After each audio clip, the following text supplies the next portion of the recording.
হাদি তো কোনো যুদ্ধ করতে গিয়ে মারা যান নাই, এখন কি হাদি শহীদি মর্যাদা পাবে?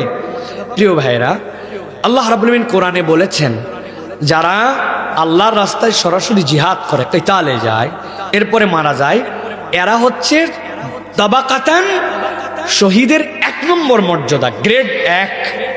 এটাই হচ্ছে প্রকৃত শহীদ, যেখান থেকে দরজা নির্ধারিত হয়। বিষয়টা যদি না বুঝে থাকেন তাহলে বলি, একজন বেতন পায় 50,000 টাকা, কিন্তু সে সচিব না, বেসরকারি কর্মকর্তা।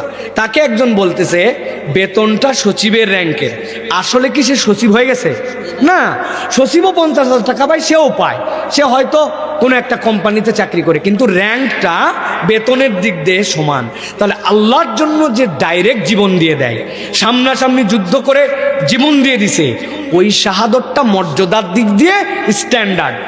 আল্লাহ নবী এর পরে বলছেন, কেউ যদি নিজের সম্পদ রক্ষা করতে যে, কেউ যদি অধিকার রক্ষা করতে যে, ডাকাত বা অন্য কারো দুষ্কৃতিকারীর আক্রমণে কেউ আগুনে পুড়ে যে, অথবা কোনো এমন একটা বিপর্যয়কর মৃত্যু যেই জায়গাতে সে প্রাকৃতিক বিপর্যয়, তাহলে আল্লাহ তাকে শাহাদতের দরজা দান করে দিবেন। সুবহানাল্লাহ বলেন।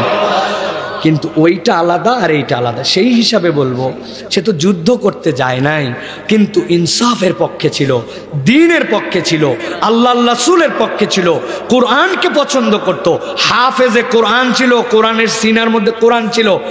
এইগুলার কারণেই বিরোধীরা তাকে টার্গেট করে ফেলছে।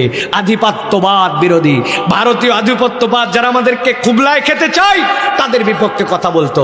টার্গেট তো তোমাকে আমাকে করে নাই, করছে এইগুলার কারণে। এইগুলা প্রত্যেকটার সাথে দ্বীন জড়িত ছিল, তার নীতি নৈতিকতা জড়িত ছিল।